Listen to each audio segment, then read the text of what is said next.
Bienvenue sur Simplement Holistique, le podcast qui t'aide à comprendre le fonctionnement du corps humain, du mental et du mouvement, plus simplement. Salut Yvan. Salut Max, comment vas-tu? Écoute, c'est la grande forme. Donc aujourd'hui, on va plutôt s'attarder sur nous. Qui es-tu, qui je suis? Et on va commencer par toi si ça te va. Donc Yvan, qu'est-ce que tu fais? Qui es-tu pour nos auditeurs? Déjà Max, bonjour, bienvenue chez moi. On va commencer ce podcast chez moi. C'est vrai. Donc je t'ai invité, on va parler de moi. Qui je suis? Je suis préparateur physique depuis un peu plus de 20 ans maintenant. Je me suis formé dans beaucoup de domaines, aussi bien que ce soit la nutrition, la micronutrition, la posturologie, la neurologie fonctionnelle, la kinésiologie. Je pense que je suis simplement quelqu'un qui adore comprendre le corps humain, faire des liens dans les différents systèmes pour essayer de comprendre notre gros système, qu'est l'être humain, qui est déjà pas facile à comprendre. Je suis passionné du mouvement humain en fait aussi. Comprendre comment on devrait bouger, s'il y a vraiment une forme de mouvement qui est mieux qu'une autre. Et ça t'est venu d'où cette passion du coup? Depuis tout petit, je crois que... je ne vais pas non plus rentrer trop dans les détails de qui j'étais quand j'étais enfant, mais... Peut-être pour un futur épisode? je vais en parler rapidement. Je pense que j'ai eu une enfance qui a été un peu mal comprise à l'école, parce que j'étais, peut-être surnommé TDA maintenant, ou TDAH, je sais pas. En fait, j'avais pas une minute dans les fesses quoi, quand j'étais à l'école ou n'importe où, donc c'était assez compliqué pour mes parents, surtout mes profs je pense, parce que je restais pas en place. Je comprenais très vite les choses, mais je voulais aider tout le monde. Je prenais mon bureau et j'allais à droite, à gauche, j'allais corriger les copies de mes copains et ça plaisait pas beaucoup à mes profs en fait. Ça les faisait rire un moment et puis au bout d'un moment ça les faisait plus rire, tu comprendras. D'accord.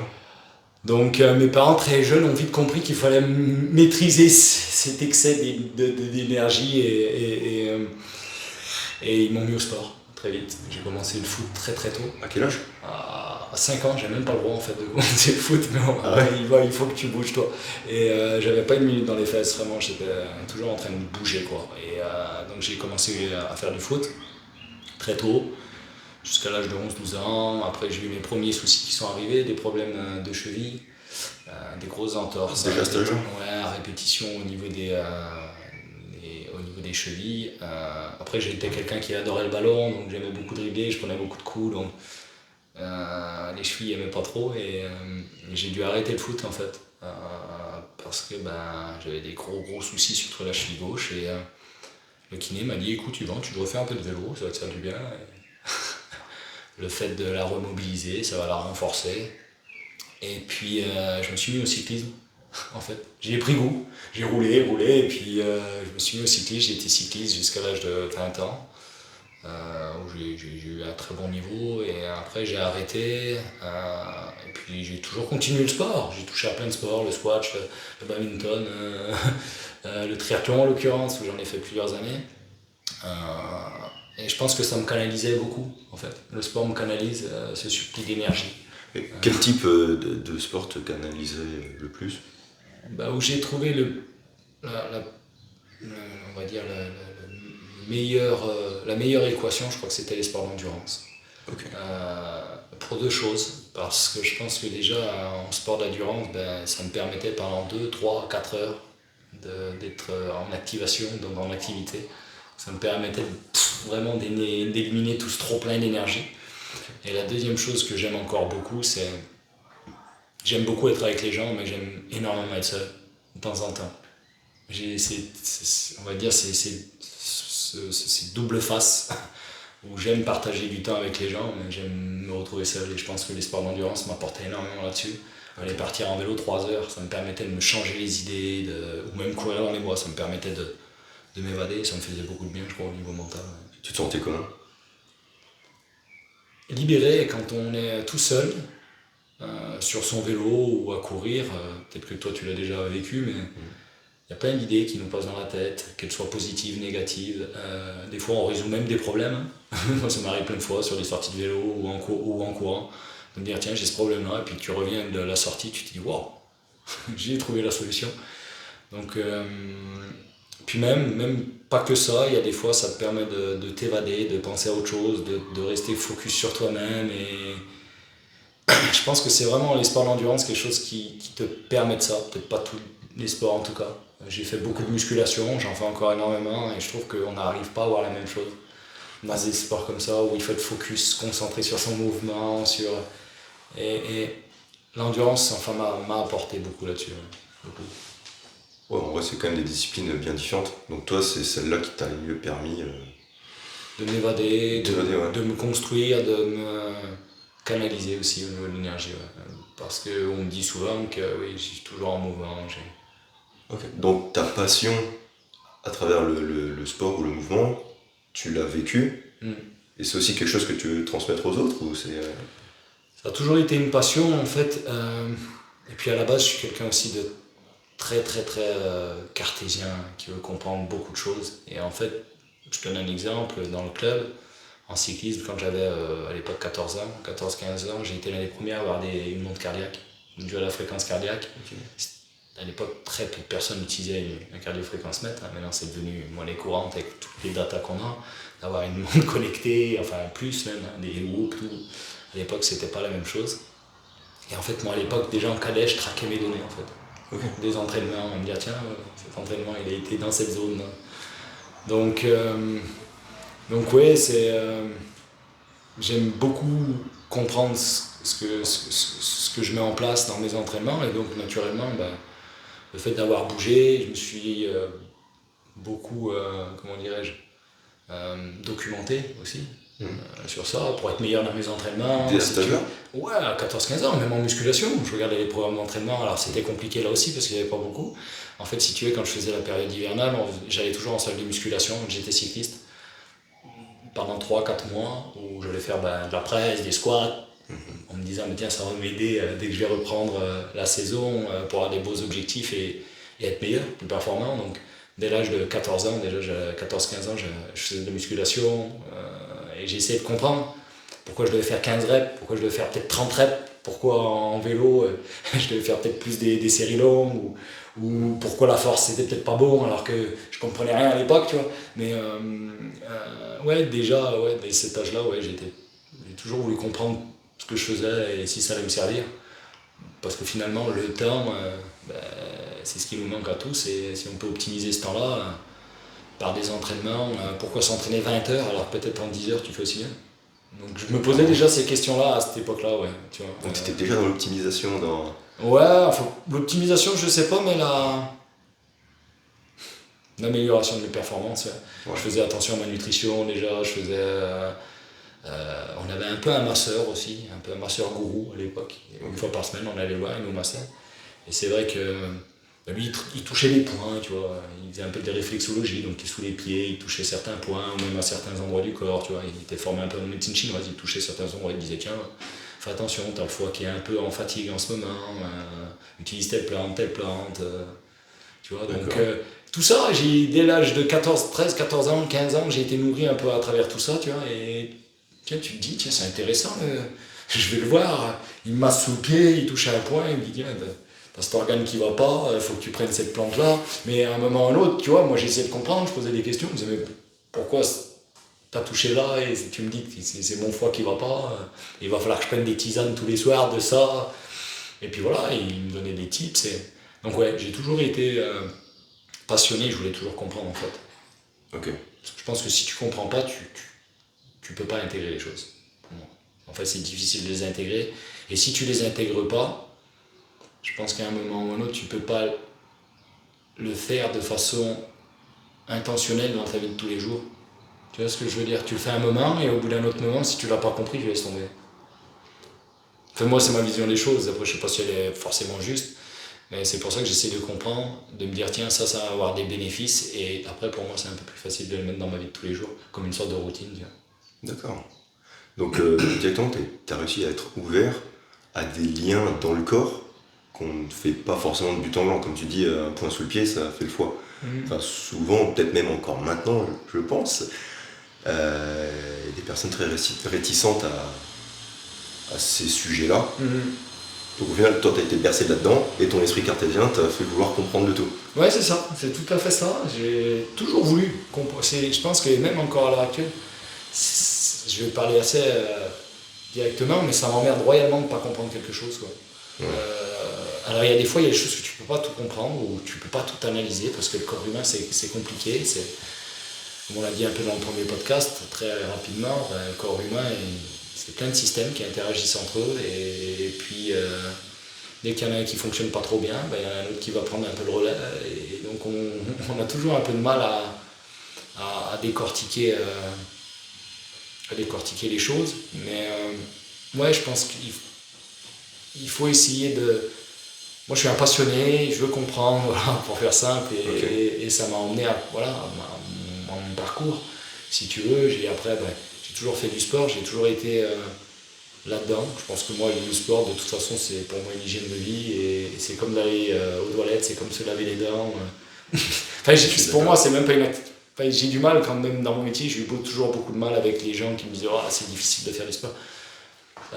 Je peux le comprendre, mais pour moi c'est pas un sacrifice, c'est rien du tout. En fait, m'entraîner c'est ma vie, c'est ce que je dis.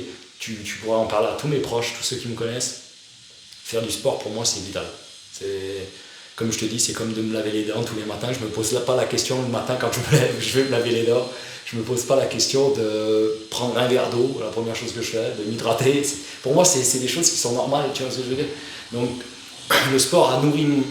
Je pense qu'au début, le sport m'a canalisé, mais après, il m'a nourri, tu vois, tant au niveau mental qu'au niveau physique, qu'au niveau structurel, il m'a nourri sur plein de choses. Et même au niveau émotionnel, hein, quand on est sportif et qu'on arrive à performer dans certains domaines, au-delà du plaisir, je pense que ça nous apporte une certaine confiance en soi, une certaine facilité à aller vers les autres, tu vois, dans des sports collectifs. Donc ça te nourrit au niveau émotionnel aussi. Donc je pense que ça m'a nourri jusqu'à maintenant. Et après, mon parcours n'a pas été peut-être ce qu'il aurait dû être au niveau de l'école, parce qu'en fait, je ne suis pas parti dans l'idée d'être dans le monde du sport. Enfin, j'ai été mal aiguillé. Bienvenue à nouveau en France, et ça pourrait être un autre podcast, mais malheureusement l'orientation quand tu sors de 3e puis après que tu passes ton bac, après quoi, c'est très compliqué d'être bien orienté, tu vois. Donc j'ai été à l'époque très mal orienté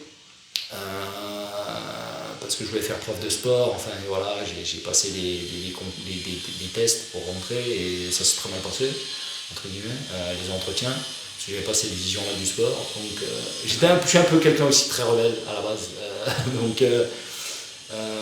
et voilà, donc j'ai pas trouvé ma voie tout de suite. Je suis parti, malheureusement je sais pas, malheureusement c'était ma petite destinée, j'ai fait un DUT génie électronique, c'est pour te dire, complètement aux antipodes, tu vois, du sport.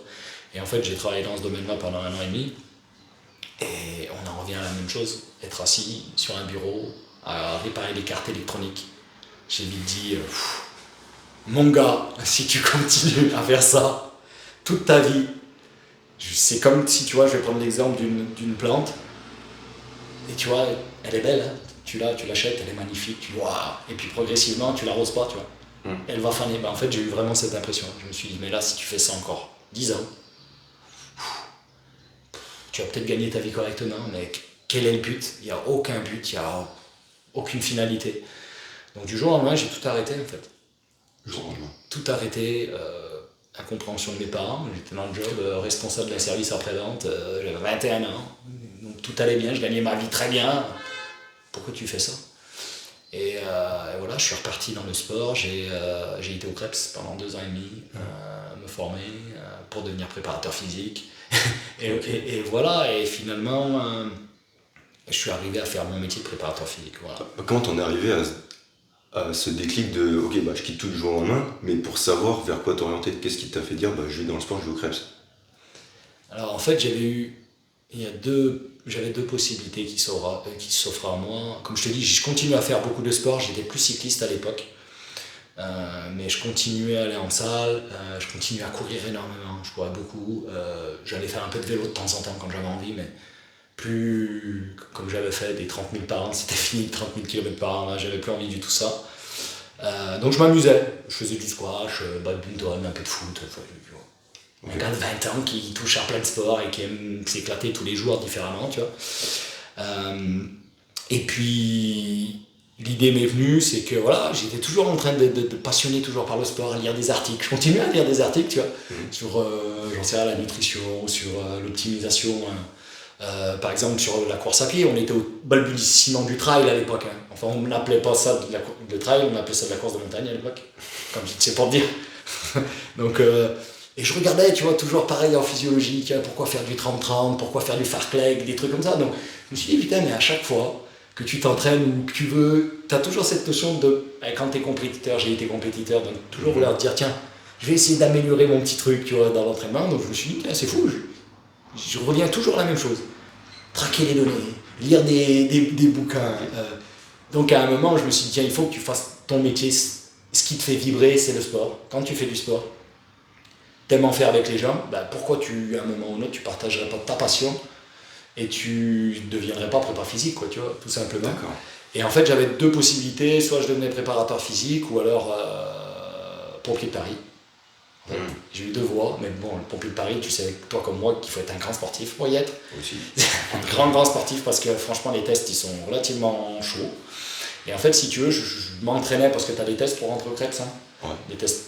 Alors maintenant, je ne vais pas être méchant avec ceux qui font le BP, mais les tests du CREPS, il y a plus de 20 ans de ça, c'était un autre niveau. Je vous le dis franchement. C'était vraiment un autre niveau. Il fallait vraiment être un très bon sportif pour rentrer. Il fallait être presque meilleur pour rentrer chez les pompiers de Paris. En fait, moi, je m'entraînais pour être pompier, pour passer les tests pour rentrer chez les pompiers de Paris. Donc, tu as le test du 12 minutes, Cooper, tu as les tractions, les dips, en fait, tu as plein de tests comme ça chez les pompiers de Paris. Et puis, au CREPS de Mâcon, c'était un peu la même chose, tu avais d'autres choses, hein. Des squats, des back squats, des bench press, tu vois. Et puis, finalement, les tests pour rentrer au CREPS sont arrivés plus vite. J'ai passé les tests, j'ai été reçu, je suis premier de la promo sur les tests, cool. Je me suis dit, finalement, c'est pas mal. Bien joué. Donc j'ai été pris, et puis en fait, je suis un peu feignant. Là, je vais le dire franchement. Et donc, je me suis dit, t'es rentré au CREPS. Finalement, c'est la première chose, c'est la première fois. Je sais pas si c'est feignant ou pas, mais voilà, t'as fait les tests, t'es rentré, on t'a pris, point. Voilà. Ouais, mais non, rentre et fais tes 2 ans. Enfin, c'était un peu plus à l'époque, c'était 2 ans et demi. Parce qu'il fallait passer le tronc commun et il fallait passer le brevet d'état métier de la forme. Et le brevet d'état métier de la forme, à l'époque, il se passait sur 18 mois, il était très très long, plus le 6 mois de tronc commun. Donc ça nous faisait plus de 2 ans, je suis resté au CREPS en fait. Et puis c'était une super. Ça a été extraordinaire, franchement, j'ai adoré. Parce que j'étais avec des gens qui adoraient le sport. Donc tu comprendras bien que. T'étais bien entouré. Ouais, et puis tu apprends la planification de l'entraînement. Puis j'ai eu des super profs, franchement, c'est une très belle aventure, le CREPS de Mâcon pour moi. Je garde des super souvenirs. Et puis voilà, et puis après, prépa physique, après, plein d'autres formations. Je voulais rebondir aussi sur le fait que tu avais dit une certaine incompréhension de tes parents quand tu as tout arrêté du jour au lendemain. Peut-être pas l'incompréhension, parce que c'est pas l'incompréhension, c'est je pense que tu sais, mes parents sont d'une génération où on travaillait pour sécuriser son environnement, tu vois, acheter la maison, tous dans l'ordre. Et puis moi je suis arrivé, j'avais des études, j'ai réussi rapidement dans mon job, je suis monté très vite. Donc j'étais dans cette boîte-là, j'ai eu des responsabilités, donc t'arrives, t'as 21 ans, je dirigeais déjà des équipes, on m'a dit waouh, mes parents n'ont pas compris quoi. J'avais un bon salaire, tout fonctionnait bien, j'avais des horaires de fou max, 6h, 13h tous les jours. Donc tous les après-midi je finissais, je rentrais chez moi, c'était sport, mais garde ton boulot, ils m'ont dit mes parents. Entre guillemets, et puis derrière, fais ton sport. Continue. De toute façon, tous les après-midi, tu peux y aller, donc continue. Ouais. De tout remettre à zéro dans cette génération-là, je parle de mes parents, de repartir de zéro et reprendre des risques. Cette génération-là, ils aimaient bien. Mais du coup, est-ce qu'il y avait une certaine forme de pression ou comment tu as géré leur regard vis-à-vis de toi? Tu as su y aller comme ça ou... Non, parce que je pense que mes parents, ils sont très ouverts d'esprit et ils m'ont dit voilà, t'es encore jeune. Ok, on comprend pas forcément sur le moment, mais le fond, on sait, t'adores le sport. Mes parents m'ont suivi dans le vélo, je les remercie. Tous les week-ends, on partait 150 là, 200 km, 300 km. On partait à 8h du matin, on rentrait à 18h. Mes parents, ils travaillaient toute la semaine, ils avaient peut-être autre chose à faire. Des fois, on faisait même samedi, dimanche. Parce que des fois, je courais samedi et dimanche. Donc imagine la vie de mes parents. Pendant l'espace de 4-5 ans, ça a été... En fait, ils me suivaient parce que mes parents, sur le bord de la route, mon père me passait les bidons, tu vois. Donc, tu vois, vraiment là avec toi. Ouais, ils ont toujours été là pour me supporter, en tout cas dans le sport. Donc ils ont vu que j'aimais ça. Ils ont vu que ça me nourrissait, que ça m'avait calmé sur plein de points, que, tu vois, que ça m'équilibrait aussi. Donc ils se sont dit, bah tiens, finalement, peut-être sur la forme, comme je l'avais fait, c'était un peu brutal. Bon, c'est un peu moi ça, un peu brutal, mais sur le fond, ils savaient que c'est ce qui me nourrissait depuis que j'avais 4-5 ans, tu vois, le sport. Donc ils se sont dit finalement, oui, ça va certainement, comment dirais-je, prendre un peu de temps, parce que c'est des risques qu'il prend, mais derrière, je pense que c'est le métier qu'il aime vraiment, et laissons-le partir, tu vois. Et finalement, maintenant, ça m'a donné raison, puisque plus de 20 ans après, je fais encore ce job-là. Maintenant, je fais un podcast avec toi pour te dire que voilà, je reste un amoureux de mon métier et un vrai passionné, quoi. Ok, ouais, donc cette passion qui est venue depuis très longtemps, et puis petit à petit, tu as aiguillé des choix qui t'ont amené vers l'application de cette passion. Et qu'est-ce qui te fait continuer à te former? Parce que tu as dit que tu te formes toujours.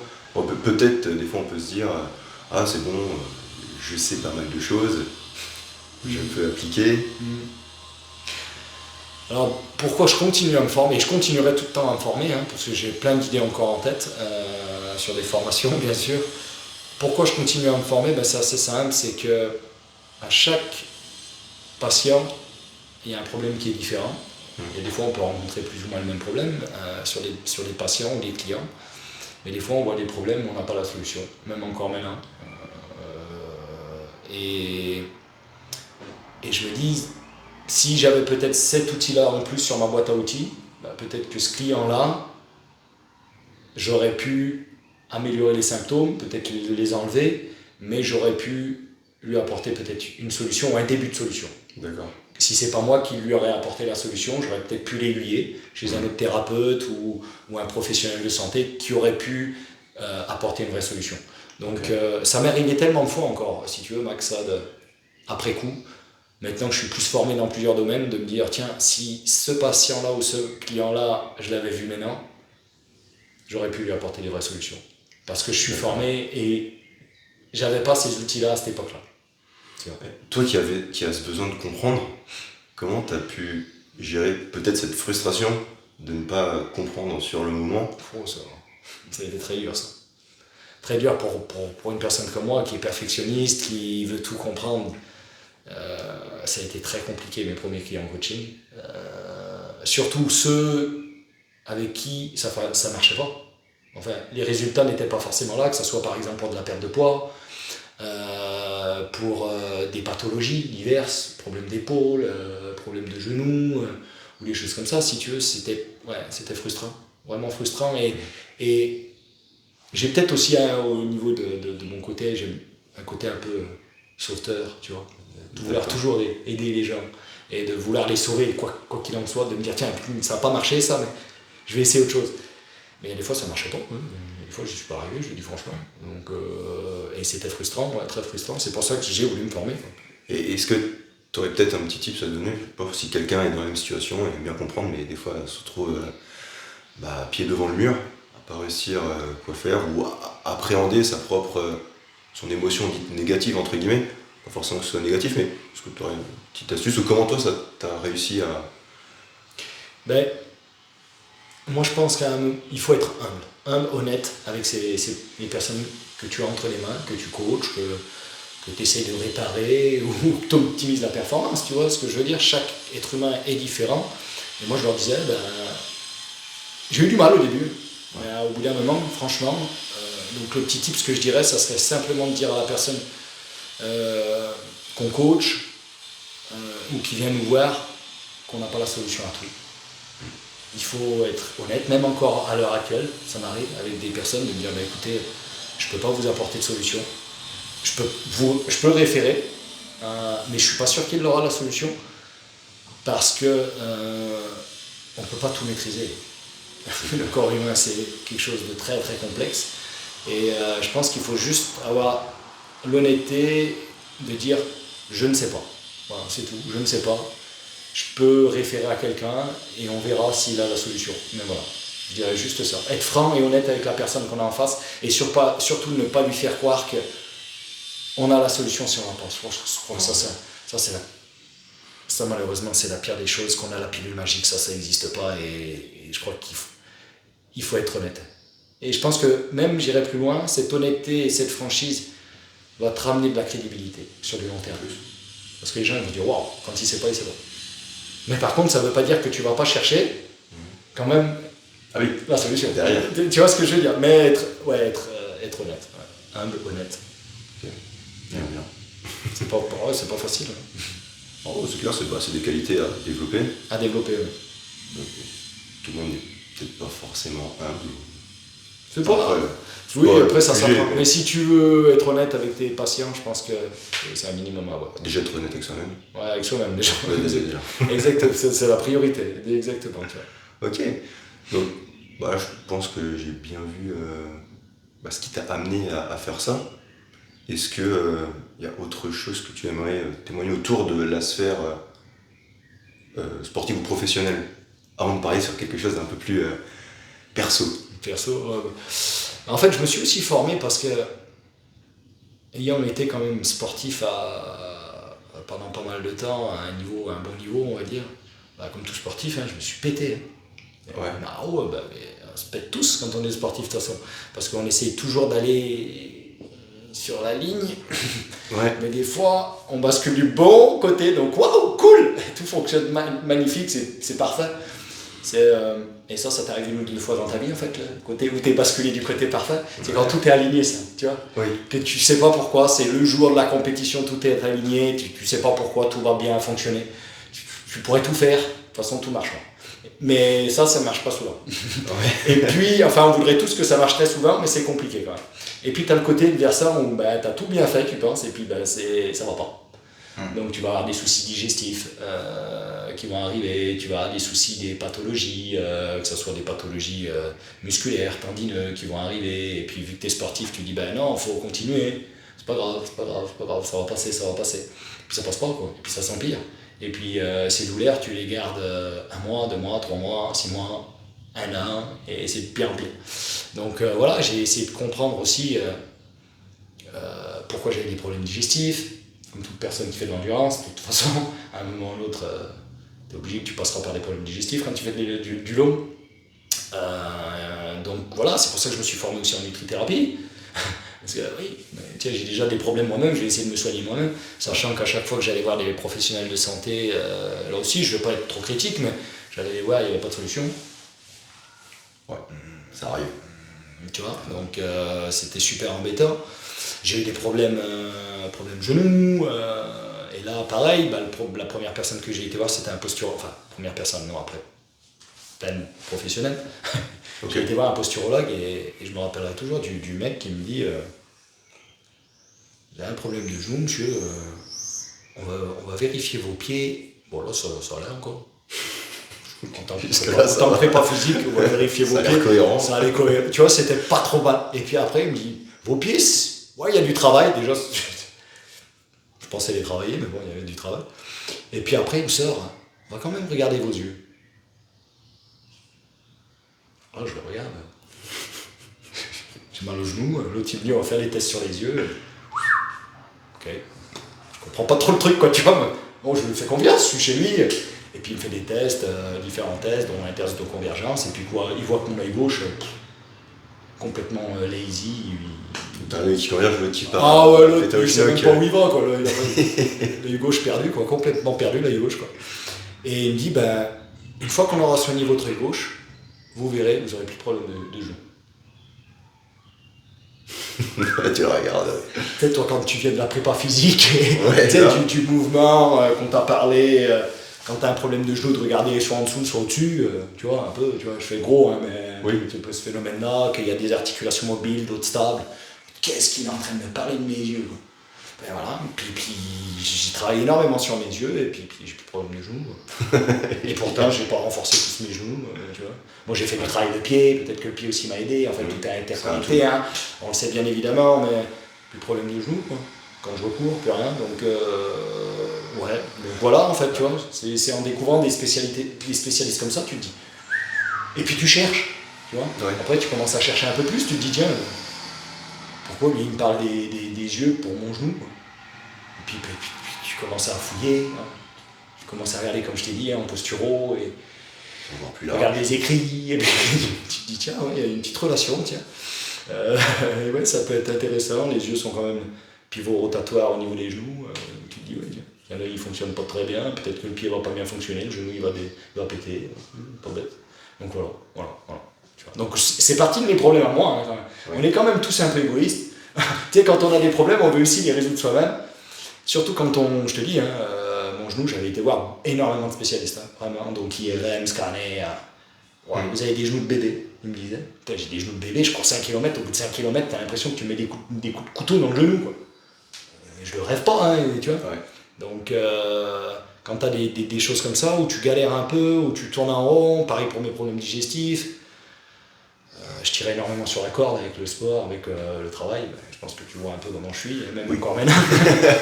Et ouais, des gros problèmes digestifs, et j'allais voir tout le monde. Oui, prends cette lotion magique, tu verras, c'est pas de lotion magique. Et mon gars, il faut revenir à des choses qui sont basiques. Et voilà. Et une fois que tu les comprends, tu te dis, il faut les mettre en place.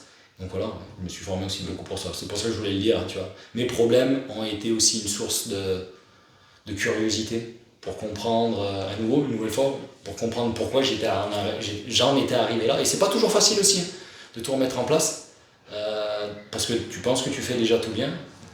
Non, tu fais pas tout bien. Remise en question. Voilà, grosse remise en question sur plein de domaines, sur l'entraînement, sur la nutrition, sur la récupération, sur ma posture déjà, à la base. Ouais.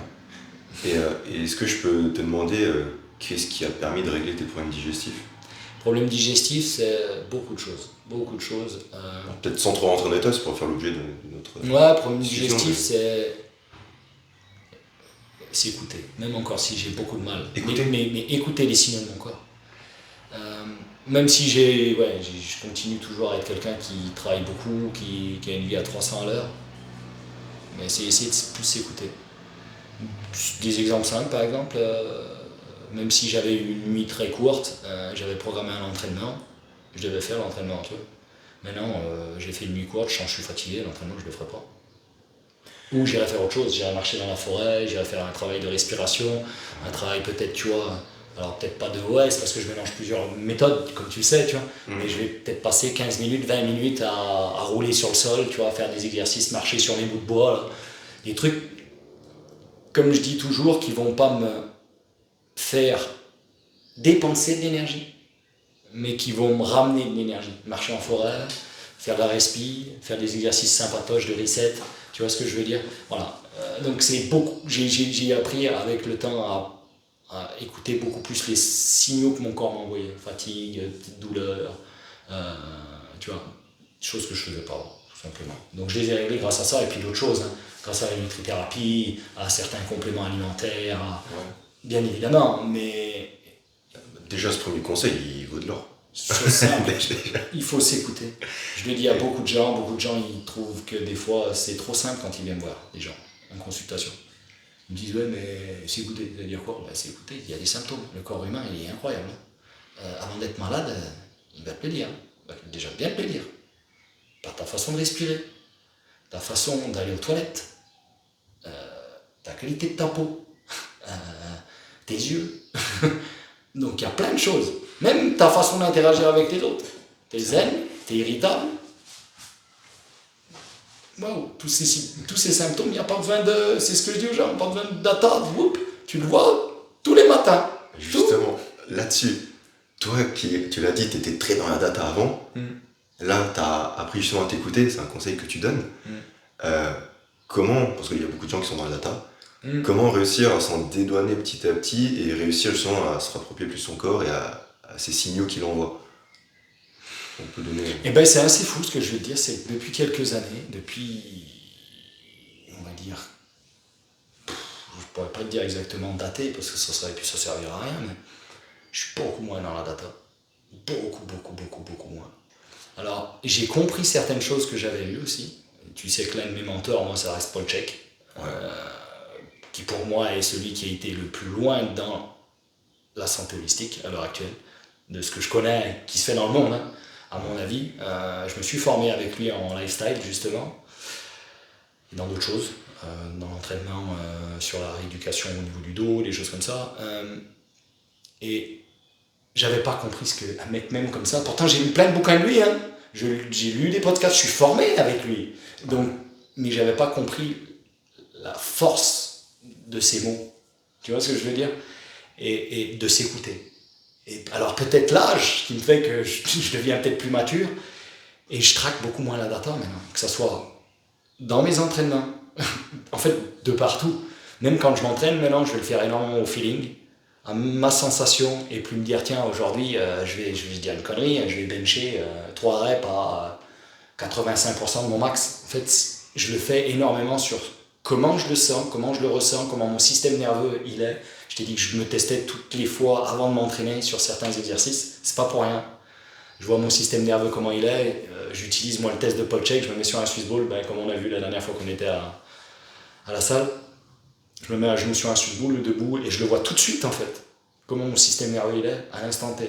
Je tiens, moi je me dis tiens aujourd'hui je vais pouvoir y aller. Je tiens pas, je peux te garantir que mon entraînement ça va pas être le même du tout. D'accord. Donc en fait c'est des signaux que mon corps il m'envoie. Quand je vais rentrer aussi dans un endroit où il y a des personnes, de la façon dont je vais interagir avec eux, je vais savoir comment mon système il est. Si je vais interagir et je vais commencer à rigoler, à m'amuser, c'est que mon système il est relativement zen, calme. Okay. Si je commence à être un peu distant, tu sais, je suis quelqu'un où j'arrive pas à faire faux semblant, donc soit je suis ou je suis pas, tu vois. Donc si j'arrive et que j'ai du mal à interagir ou que j'ai besoin de me remettre seul, mon entraînement il sera pas le même. Je peux te le garantir. Et comment tu vas accepter ça? Je l'ai pas. En fait, je trouve que c'est ça qui est assez fou, en fait. C'est que je l'ai pas accepté. C'est venu doucement. En fait, c'est venu doucement parce que j'ai vu qu'en fait, dans tous les domaines, ça m'allait bien. Tu vois, que ça soit avec les gens, que ça soit la façon d'interagir avec les gens, que ça soit dans mes entraînements, je me pétais plus. Enfin, j'ai des courbatures comme tout le monde après l'entraînement. Et on aime un peu tout ça. Mais franchement, depuis, surtout, je dirais 2-3 ans, je suis presque rarement pété, quoi. Enfin, tu vois, bon, je me réveille les matins, oui, de temps en temps, j'ai des petites tensions, des petites douleurs, mais c'est pas pour moi une blessure. C'est juste parce que j'ai travaillé, j'ai fait des exercices où j'ai peut-être été un petit peu plus loin que d'habitude, ou testé des nouveaux trucs, mais j'ai plus de douleurs. Au niveau digestif, tout va très bien. Au niveau sommeil, bon, c'est des fois un peu plus complexe, parce que j'ai toujours un petit moulin qui tourne dans la tête, j'ai tellement d'idées que je veux faire tellement de choses que des fois ça tourne fort. Mais sinon, le reste, ouais, en fait, ça me va bien, je me suis aperçu que ça m'allait bien. D'accord. Et est-ce que je peux résumer du coup en disant, c'est quelque chose, l'écoute, t'en as pris conscience, ensuite tu l'as expérimenté, t'as vu que ça allait bien ou mieux, et après, petit à petit, ça a été ton mode de fonctionnement par défaut. C'est ça. En fait, c'est exactement ça. Et c'est bien ce que tu dis parce que je suis aussi beaucoup comme ça. C'est que je ne donnerai jamais à quelqu'un ce que j'ai pas fait moi-même, par exemple. Que ce soit tous les entraînements. Ouais. Tu vois, c'est un petit clin d'œil, mais hier, je m'entraînais. J'ai commencé à m'entraîner et en fait, une personne a vu que je faisais la même chose que ce que je donne aux personnes que je suis, en fait. Elle m'a dit, mais toi aussi, tu fais pareil? Bah ouais, pourquoi je ferais pas pareil? Je suis un humain comme toi. Donc, des choses à travailler, des tests, des exercices qu'elle faisait elle-même. Elle me dit, putain, tu fais pareil que toi? Oui, tu fais pareil que moi, je suis comme toi. Tu vois ce que je veux dire? Quand on parle, peut-être que l'exercice était peut-être un petit peu différent, mais ouais. L'objectif reste le même. C'était activer certaines chaînes musculaires, activer certains capteurs sensoriels. Donc ça reste la même chose. Oui, je fais comme vous, je ne suis pas meilleur que vous. Donc ce que je donne souvent aux gens, que ce soit au niveau préparation physique, que ce soit au niveau lifestyle coaching, je l'ai fait, mais je peux te garantir que je l'ai fait, mais refaire. Et c'est pour ça que quand je donne quelque chose à quelqu'un, c'est parce que je sais que ça va fonctionner aussi. Parce que j'ai testé sur moi, mais j'ai testé aussi sur d'autres personnes après. Et j'ai vu que ça marchait pas trop mal, tu vois. Donc, et puis tu peux raconter une histoire. Quand tu as fait quelque chose, tu l'as testé, tu peux raconter l'histoire, mais aussi ce que tu as ressenti. Et je pense que c'est tellement important aussi de dire, tiens, moi j'ai ressenti ça. Est-ce que toi tu le ressens? Alors il y a des gens qui ne le ressentent pas, mais il y en a d'autres qui vont ressentir un peu d'autres choses, ou qui vont ressentir un peu la même chose que toi et qui se disent, tiens. Je trouve que ça apporte aussi de la véracité dans ce que tu dis. Donc voilà, ouais. C'est un peu ça. J'ai fait des choses, ça a marché pour moi et maintenant j'essaye de le retranscrire, mais en tout cas moi ça m'a beaucoup apaisé. Beaucoup. Super intéressant. Bah oui, après oui, j'essaie. J'essaie. D'accord. Ouais, j'aime bien cette vision-là. Et maintenant, je vais passer sur un autre sujet sans transition. Euh, si on devait parler plus de toi, qui tu es, sans parler de la profession, du travail, de cette passion pour le sport, pour la compréhension. Qui je suis, c'est assez difficile de se définir. Moi, comme je pense que je suis quelqu'un de curieux, très curieux, et, qui apprécie, et qui aime et qui apprécie de plus en plus la vie, surtout. Voilà. C'est ça. Et qui est-ce que tu as envie d'être? Ce que j'ai envie d'être, j'aimerais être quelqu'un maintenant qui... Je pense que maintenant, c'est aider les autres, vraiment. Mais vraiment aider les autres, tu vois. À travers plein de choses, à travers mon métier, mais il n'y a pas que ça, mais à travers aussi des événements, des choses comme ça. Des événements. Il y a des choses qui vont arriver, des événements qui devraient normalement arriver. Le teasing. J'en reparlerai, mais ouais, il y a un énorme événement qui va arriver contre quelque chose qui me tient énormément à cœur, le cancer. D'accord. Il y a des choses qui vont être mises en place. J'aimerais organiser un énorme festival. Il y a des choses qui sont en route déjà, en 2027 de fitness. Ouais. Ok. Au Luxembourg. Ouais. Ok, intéressant. Donc ouais, j'aimerais aider les gens et qu'à travers tout ce que je peux faire, c'est que les gens ils gardent, comment dirais-je, la résilience, ils gardent le sourire, ils gardent, tu vois, l'envie d'aller de l'avant et de se battre, quoi. Ouais, c'est ça. Ouais. Comment je me définirais maintenant, c'est ça, ouais, c'est aider les autres vraiment, pouvoir les aider. Ok. Tu connais l'ikigai? Ouais, bah oui. Est-ce qu'on pourrait dire que aider les autres, c'est ta mission de vie? Ouais, alors, les auditeurs ne connaîtront pas, mais la personne qui travaille avec moi, hier on a eu une discussion ensemble, c'est fou ce que tu dis, mais... Okay. Et en fait, il me dit, en fait, Yvan, c'était vraiment intéressant, on était au téléphone ensemble, parce qu'on est toujours au téléphone avec Jonathan, tu le sais. On passe notre vie au téléphone, c'était juste avant que j'arrive chez un copain pour voir le match, et il me dit, Yvan, tu passes ton temps en fait à aider les autres. Et il m'a dit ça, il m'a dit repose-toi pendant les vacances, je serai en vacances. Peut-être que les auditeurs s'en foutent, mais pour une fois je vais prendre un peu de vacances. C'est rare donc je le dis. Je vais partir en vacances et il m'a dit pour une fois pense à toi. Ça c'est beau. Parce que tu es toujours en train de penser à plein de choses, tu fais plein de projets, tu es toujours en train de, tu vois. Et ouais, il m'a dit pense à toi. Donc ouais, je pense beaucoup aux autres, souvent, même beaucoup, pour vraiment aider les autres. Et voilà, maintenant mon idée c'est ça, c'est de les aider mais de faire des choses concrètes où on va ramener de l'argent, on va aider des associations, des trucs comme ça. Ça, c'est un truc que j'aimerais faire dans les prochaines années. Et ça, c'est passionnant aussi. Et justement, je pense qu'il y a plein de personnes qui peuvent nous écouter et qui sont justement dans ce don de vouloir aider les autres, quitte parfois ou très souvent à se mettre soi-même de côté, jusqu'à un certain stade. Qu'est-ce que tu aurais à conseiller ou un petit truc à dire par rapport à ça? Alors ça c'est compliqué, tu vois, je vais pas trop... Ouais. Je suis pas peut-être la personne la mieux placée pour ça, parce que je pense que je pense souvent aux autres, avant moi, ou avant même, des fois c'est un petit défaut peut-être que j'ai, avant même mes proches, tu vois. Je vais d'abord penser aux autres et moi j'oublie souvent, et peut-être même ceux qui sont très proches de moi. Parce que je vais tellement aider, tellement que des fois, ouais, je passe vraiment en dernier, moi, tu vois. Donc on dit souvent, le cordonnier est souvent celui qui est le mal chaussé. Franchement, c'est souvent vrai, quoi, tu vois. Même si j'essaye maintenant de faire de plus en plus d'efforts. Pas des efforts, mais j'essaie d'intégrer le fait que parfois, j'ai du temps pour moi, et ce temps-là, il est pour moi et pour mes proches, tu vois. et que je le consacre à cette personne-là et que les autres, je leur offre déjà énormément et que je peux pas tout le temps tout offrir. Mais c'est compliqué pour des gens comme nous qui ont envie de sauver en permanence, d'aider, tu vois, et c'est pas facile, c'est pas toujours facile. Ça t'apporte quoi d'aider? Tu te sens comment? C'est tellement gratifiant.